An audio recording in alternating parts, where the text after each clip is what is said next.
Алармыз насылдым, жандарым сол қалайсыздар? Қашан көрсеңіз де пал өзінің күшінде. Бүгінгі жалпы болжамға тақырып неге мен жалғызбын? Болмаса жалғыздықтың себебі неде? Неге жалғыз жүрсіз? Серігіңіз қаяқта?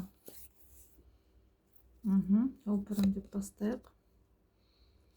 Патшаның өзі шықты. Ол сіздің қасыңызда. Өзіңіз менсінбей жүрсіз ба? Бұл жерде мынандай тақырыпта, мынандай мәселе екен. Бір есілін сіздің өміріңізді бүлдіріп, жүрегіңізді ауыртып, көңіліңізді таптап, жан дүниеңізді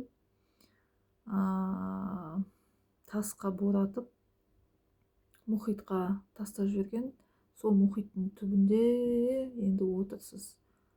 Қайғы мұңның тұңғиығында отырсыз. Бір есәләннің кесірінен, баяғы мақал бар еді, бір қатынның кесірі 40 есекке жүк болыпты. Бұл жерде бір еркек емес ол, бір ездің кесірінен тұңғиықта жатсыз, тұңғиықта отырсыз.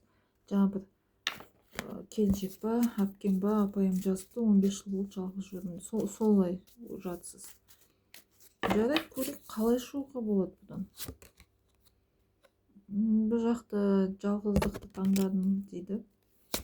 Бәрібір. Бірақ ішкі дүниеңізде әрине қасыңызға бір шүйкебас керек, бір шай ішіп, бірге сырласып, бірге серуендейтін адам әрине армандайсыз. Кім армандамайды? Бәріміз де армандаймыз.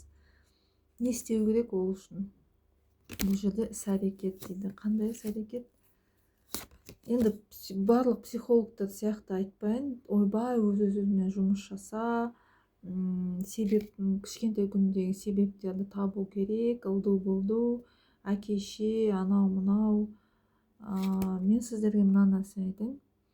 Өз-өзіңізбен жұмыс жасаңыздар, дүниетанымыңызды өзгертіңіздер, бәрін кешіріңіздер, бәрін ұмытыңыздар. Жаңа бір керемет сөз оқыдым. Қуанышты көбейт, өткенді азайт, өткен қайғы мұңды алып таста, жамандықты бөліп таста. Керемет сөздер. Солай істеу керек сізге. Өйткені өз өміріңіз өз қолыңызда. Мына жақта керемет мүмкіндіктер келе жатыр.